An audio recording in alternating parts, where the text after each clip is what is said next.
Hello, welcome to my video, How to Manage Employees in a Small Business, 7 Steps Not to Forget. My name is Neil Potter with Improving Your Small Business. So over the last 30 plus years, I've worked with many organizations, both large and small, and I've noticed some key steps that really good managers and leaders take to be really good. So the video really describes those key steps. Number one is to set achievable goals and deadlines. Nothing magic about having a goal or deadline, you know that, but achievable and ways to actually construct that. So people want to be set up for success, and if you set them up for failure by giving random or unachievable goals and deadlines, you kind of kill the motivation. So what I would do as a leader, a manager, what people do when they're really good, they have an initial set. They don't have a finally concrete set of deadlines and goals and say to the people, this is the set. They share an initial set and they get people to critique that and provide their feedback and input. And by doing that, if there is any major error in the list, they can detect it early on, something that is unachievable, that would then be a failure, and they can get people committed by involvement. So a key point of having this kind of style of an initial set that is critiqued is to kind of find major errors in the set of deadlines and goals at the beginning before it's too late, and secondly get people committed because they get involved. And so if they have their idea added or they critique it or they provide feedback or whatever, they're getting involved, and by getting involved they're becoming committed on your side to then kind of work harder to achieve it. So it's a really good approach to check out and get people on your side with those goals. If you do provide people with deadlines and goals they cannot achieve because they're kind of pulled out of thin air, then you're going to kill their motivation. And that's what you do not want to do. You don't want to have people roll their eyes when you say something because they know it's kind of poorly thought out or unachievable. Base the deadlines on data. Actually have some data and have them share their data too, or collect their data. So for example, complexity. How complex is the task or the goal? Very complex, requires more breakdown of work and visibility. Less complex, kind of simple. Look at the likely effort. Do a task breakdown. Look at the likely labor hours or labor weeks required to kind of do that kind of work. Actually have some data behind your claims. Look at the skills required. Do you have the skills or do they need to learn skills? Don't assume that you have all the skills. Actually go lay out the task breakdown and what is required to do the work. Look at current commitments. You have probably been given people deadlines before and they're kind of busy, so what available time do they have and where would this kind of fit in? Maybe they have to stop doing a project or put it on kind of hold to kind of do this, but make that a data focused decision versus you just giving randomly deadlines with no consideration whatsoever for their current kind of workload.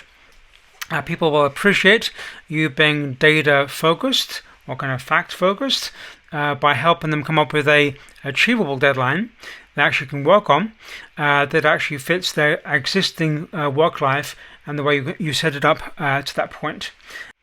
Now, if you look at the project and the goal and it is risky, likelihood of failure in there, then work with them to assess risk.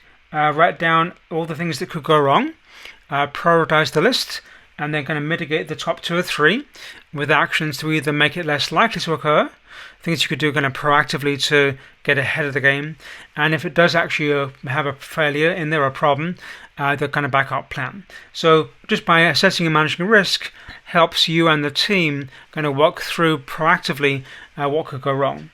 Bottom line, don't wing it. People do not appreciate you winging it. Okay, they want to be set up for success by having actual data to look at. Step 2 is to connect the dots. So if, for example, you have a deadline that you've come up with and you've had it critiqued by them in step number 1, there could be existing activities going on that relate to that. So here's our deadline over here. Make sure people know that actions, what actions are required to do it, build a plan. Maybe there are current initiatives going on that kind of fit. Maybe the new delivery to customer B for boy is actually using some of the customer A stuff, but they don't know that. So make sure people know how they connect together. If they work on customer A thing, they can then modify it and then deliver it to customer B. Make sure they kind of see the connection there, versus thinking it's a brand new thing with no connection whatsoever to what they're doing. Make sure you have people assignments clearly identified, and maybe there are current challenges you have to work on to be able to address that. So if there are things that connect together, make sure there's a plan and a discussion on those things so people can see the bigger context. If the goal was to adopt a standard, so maybe there's a quality standard you're trying to adopt, and that's the goal over here. Maybe there are existing initiatives where you've been improving something for quite a while, and that actually connects to it pretty well, and therefore kind of show the connection between the existing initiative and the new standard being adopted. Maybe there are current challenges. Maybe there are things that you're doing about testing or planning or estimating or invoicing, and there have been major problems in the past, but the standard actually wants people to kind of do those better. So maybe there's a connection between the standard, the new one, the goal, and the challenges you've had up to now. So again, make sure they are connected together and people kind of see that, versus seeing the new standard being adopted as a completely different thing with no connection anywhere to what's going on. So kind of build a plan, get people involved, and kind of show how the things connect together so people can see a roadmap from what they're doing now to achieve the new goal. Number 3 is to communicate systematically. Nothing surprising about communication, although typically not done very well. I think the key thing here is to design what to communicate. Actually think through who needs to know what, when do they need to know it, maybe earlier than later, and how often would you want to update that and keep them abreast of what's going on. So planning the communication and then actually designing what to communicate. The worst thing you want to do, the last thing you want to do, is have a meeting where 50 people show up and they just discuss what they did last week. Complete waste of time. That is not designed or particularly well planned out. You might decide to have a meeting every week or every 2 weeks. You can pick your frequency there. Maybe you have an agenda for where are we now on the key issues that face the team. Maybe clarifying goals if they've changed or what the current goal is. The next step, make sure people know what is right now going on to achieve that, and then kind of who's doing what. Now, if these things have been already clarified, don't do them again because they've been clarified. Maybe kind of just a current situation and what is going on. But again, try to design the information correctly so the least amount of time is used of those people, but they get the most value out of it. Okay, versus going around the room and saying, "What did you do last week?" and how did you have fun? Now, the confirm understanding step is that if you believe some of the project's details are not clearly communicated or understood by your team, you can ask them to confirm understanding.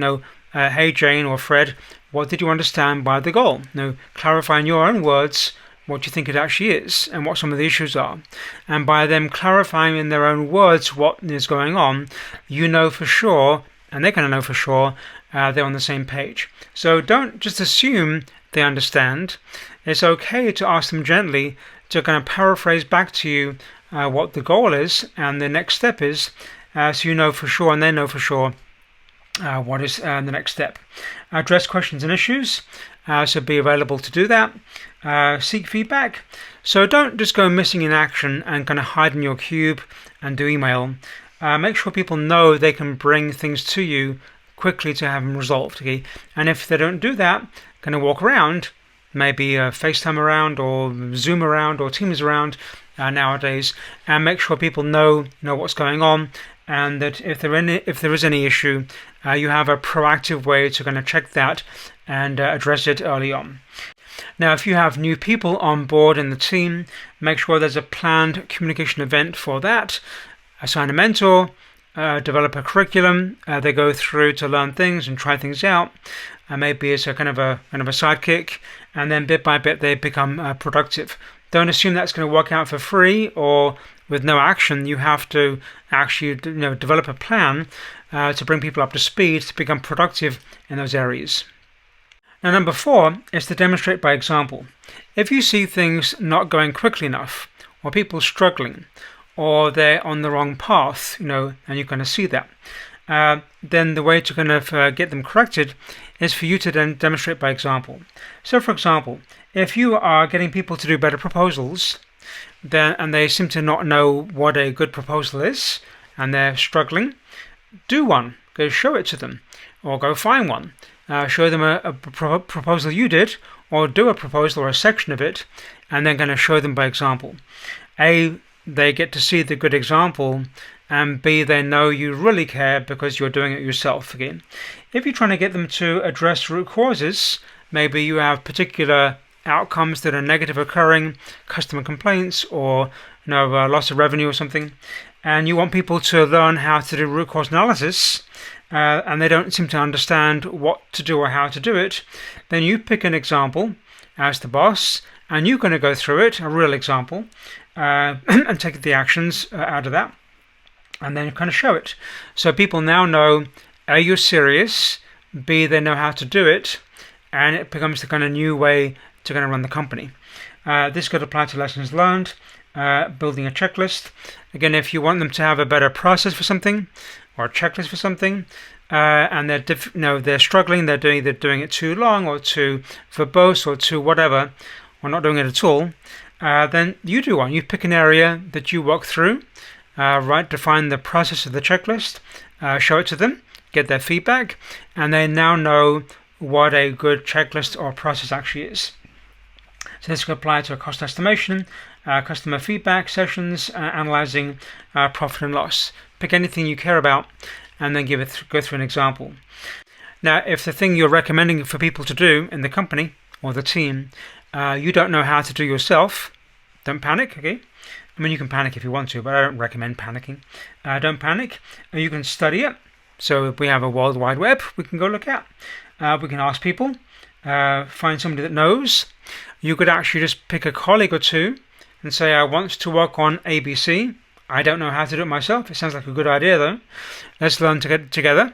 Actually, people may appreciate your humbleness that you don't know, but you're willing to engage them to kind of find out and work through as a team. They're kind of like that. And then after you've figured out what it is, or your team has figured out what it is, you could then demonstrate to other people in the organization. So don't sit there with nothing. Either try it and demonstrate and apply it yourself, or work as a team and then resolve the issue together. So number 5 is to allocate and train people based upon their nature. Not all people are good at all things. A lot of bad managers assume people are plug and play. You can take Jane and put him in Fred's job, and Fred and put him in Jane's job, and it should just work out fine, with no thought about the nature of Jane or the nature of Fred and what they're good at and kind of how they operate and whatever. So making a technical person a project manager or vice versa is a complete disaster, or could be a complete disaster, because they don't have that nature or skill set. So people have natures of maybe being technical, outgoing, analytical, time-focused. They like deadlines and schedules and things, and nurturing. And so given the kind of work you want people to do and the kind of jobs you have in the company, make sure they're being assigned to things they're actually really good at and can become good at. So, for example, if you're looking for a new project manager, don't make the most technical person that PM job. That person may not care about PM skills. They care about being technical or being analytical. And so they may do a really, really bad job at being a project manager. Yes, they have the technical background, but they don't want to work with people or schedule things or organize things or resolve things. Okay, they don't want to do that. And so maybe you pick out people that are outgoing and nurturing and maybe time focused, and they become the PM. Okay, they can pick up the other skills, or they can rely on other people for other skills, the technical skills, but they like to do this kind of thing, and they liked being a kind of a nurturing PM organization kind of person. So in the previous idea about mentoring, don't pick out the person that hates to mentor, Mr. Analytical, who will do a really, really bad job at it. Okay, could be doing a bad job. Pick out Mr. or Mrs. Nurturing and make them the mentor, okay? Or somebody that has nurturing skills and maybe technical skills combined, because they now actually want to do it and they actually enjoy doing it and they're going to do it well. Now, part of step 5 isn't just picking out people that are assigned to particular kinds of work. Part of it is training people too. So make sure new skills go to existing people. So people like to learn new skills to become more productive for you, for your goal. And make sure the current skills of the organization are given to new people through like a mentoring program. So assume people need the skills to do a good job and to be productive. Make sure there's a plan out there to do that. Now, steps 1 through 5 are to set up a team correctly so they actually can be productive and they actually like to work on the thing with you and they feel like they're set up for success. Step 6 is to then delegate, get out of the way, trust people, and then get status. So we're assuming here that if you do steps 1 through 5 correctly or well, then people actually can be productive by themselves and they don't need you, and then let them do the work and get out of the way. I'm assuming that you have work yourself to do. Let's assume you do. And you do not need to control or get in people's way all the time. If they have an issue, they'll come to you. You made it clear that they can do that and you're available. Okay, let them do the work so they actually can do the work and go do your own thing. Okay, get out of their way. Be available to them, but keep out of their way. They're going to learn, they're going to fail a couple of times, they have kind of lessons learned, whatever, that's fine. Let them do that, they'll learn correctly. You can be available to help them out occasionally, but no, don't micromanage them every day. That's just ridiculous. Go do something else and sell or make money or something. Then get status every 3 to 5 days. The shorter time frame if it's a newer person and it's a risky activity, critical. Longer time frame, maybe 5 to 10 days if need be, if it's an easier or they're more proficient or a more kind of stable kind of state. But get status on that, and then ask them to let you know if they're stuck. So if they do get stuck and they're going to get stuck, make sure you're available. Don't be at some conference or some meeting or some corner office somewhere out of the way, missing in action. Be there, be present, be available, do your thing, but make sure they can access you to resolve issues. If they text you, reply. If they email you, reply. If they call you, reply. Ideally, you're going to be there physically if you're kind of a physical situation. If they do the job well, show your appreciation. People always like that. If they're on the wrong track, provide gentle redirection. That may mean something in the first 5 didn't go particularly well, or you didn't do them particularly well. So, be patient. People are not perfect, they're not robots. Go through steps 1 through 5 a little bit again, or pick the one that is the one to go through. If they have done nothing, figure out kind of why. Now, be patient and give them the benefit of the doubt. But if they have done nothing altogether, maybe 5 days in or 2 weeks in or whatever, clarify, did they not understand? Be nice about it, but maybe they didn't understand. Maybe you spoke in one language, a very technical language, and they are not familiar with that, but they didn't feel like they could say anything, and they didn't say anything to avoid being beaten up. They're being beaten up now, but they didn't do it earlier. Maybe they were scared to tell you. If they were scared to tell you, take that as a true feedback that you're a little scary. Okay, so don't be so scary. Don't get defensive about it or angry about it. They're telling you that you're not a great boss yet. Okay, you want to be a great boss. You are scary. Maybe you're demeaning or you're aloof or something like that. So take that feedback and then fix it. Okay, you want to become a good manager. If they may have personal issues, you won't know till you ask the question. Maybe they have a sick dog, cat, kid, grandmother, husband or spouse or whatever. So if they have a major issue in the family, it could be temporary, but getting in the way, work with them on it. People will really appreciate that, actually more than anything else, if you understand their situation and work with them on it. Okay? However you want to work with them, but give them the benefit of the doubt and actually help them out somehow, give them extra time or relief or something. They will remember that forever, and they will pay you back in kind by extra effort or commitment later on. Don't just going to put it off as a bad situation. Now, after 3 months, and they still don't do the work, then yes, you may have employed the wrong person. Now, the top list here, all the way up here, is to avoid this altogether and be proactive. But sometimes you hit a person and they don't want to work and they want to hand out. Okay, it does happen. Try to mitigate the issues beforehand, early on, get them on the right page. But if you do kind of hit rock bottom, then you're going to have to escalate this to a HR kind of person or consultant to kind of figure out how to resolve it legally with them. Maybe by that point they will have left anyway because they're not really enjoying working with you. But if you have to escalate, you have to escalate. But I would say that's the last resort after many things have been done beforehand. Number 7, address issues head on. Some managers don't do this because they are scared of conflict.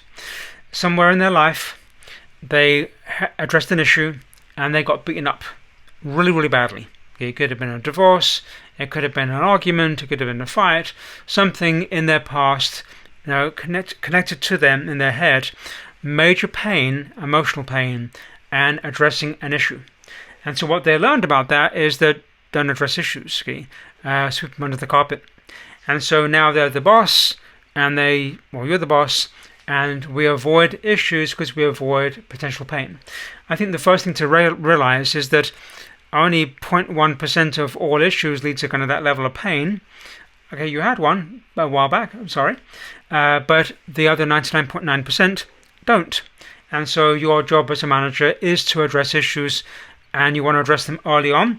These are early on addressing of issues when they're kind of baby issues and they're really nothing, and you can address them, versus letting them kind of grow and kind of get bigger.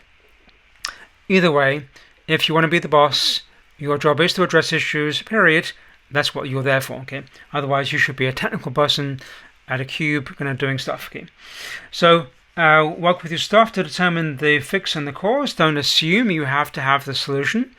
People actually would like to be involved in expressing the problem and what could be done about it, and you can kind of debate that with them. That could be kind of be fun for you and them. Bit less pressure for you and a bit more kind of fun for them.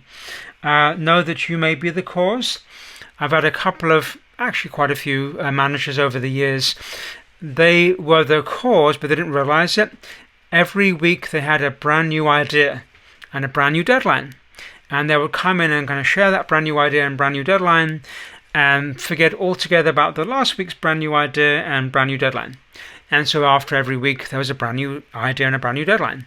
And so the employees of the team didn't push back and question it. They're just going to write it down and tried their best, but now they're overwhelmed in lots of brand new ideas and deadlines. And the manager's thinking, hey, brand new idea, brand new deadline. Okay, let's do it. And so the manager was the cause of the strife and the problems in the organization, to the point where they can't get anything done because they're working on too many things at one time. So be aware that you actually may be the cause, and be humble and figure out why you're the cause and how you can correct that. Don't just kind of fight it. Admit what is wrong. And people are like humble managers that admit things. I feel like they're one of them. And then work on corrective actions. Involve the team, have your ideas shared, have their ideas shared. Commitment by involvement. Have the solution for them. If they're having a difficulty with a machine or a computer or a workflow, okay, don't pick the cheapest thing you could possibly come up with and then say, here's a new abacus, you'll love it because it's cheap. Solve the problem correctly with something like really good. Show that you care. They're looking to see how much you care. If you come up with the cheapest solution ever that is barely workable, they're like, this person's cheap, what are they doing? And so go a bit above and beyond. Go get a nice computer, or a nice desk, or a nice laptop, or a nice machine that does the thing, or a nice set of carving knives if you're a cook or a chef or something, okay? Whatever the company is. Go for it. Spend a little bit extra and kind of show you really care and have a solution that actually will last longer. And then because you have their ideas, it's kind of with their buy-in. So you're trying to get them committed again as part of the company to work on issues and kind of work with you on those issues. So number 8 of 7, okay. Yes, I can't count, it's okay. No requirement to count. Number 8 of 7 is to do these things consistently all the time. So really good managers don't get good overnight. They do things consistently all the time. They're going to perfect it. The first time you do these, it could be kind of clunky and cumbersome. It's okay. You'll get better if you practice. But people want you to do these things on a regular basis, like every week or 2 weeks. And so bit by bit as you do them, things will click and your team will like it. And they'll recognize you're kind of real and you're humble and you're kind of one of them. And you're like a good leader and you're going to care. And so bit by bit you will learn these things and get the benefit. But you can't do them one time. It's like brushing your teeth one time and saying, why do I have cavities? Okay? Because you have to brush them n times a day. Okay? So there's more. If you go to the website, you'll find all kinds of articles on different aspects of running a company. Please post any questions and comments down below in the description of this video. And then you can hit the like and subscribe button. You're allowed to do that. You're permitted to kind of do that right now. Thank you. If you like videos like this, take a look at the one on the left, how to succeed as a small business, and then the one on the right, how to increase sales in a small business.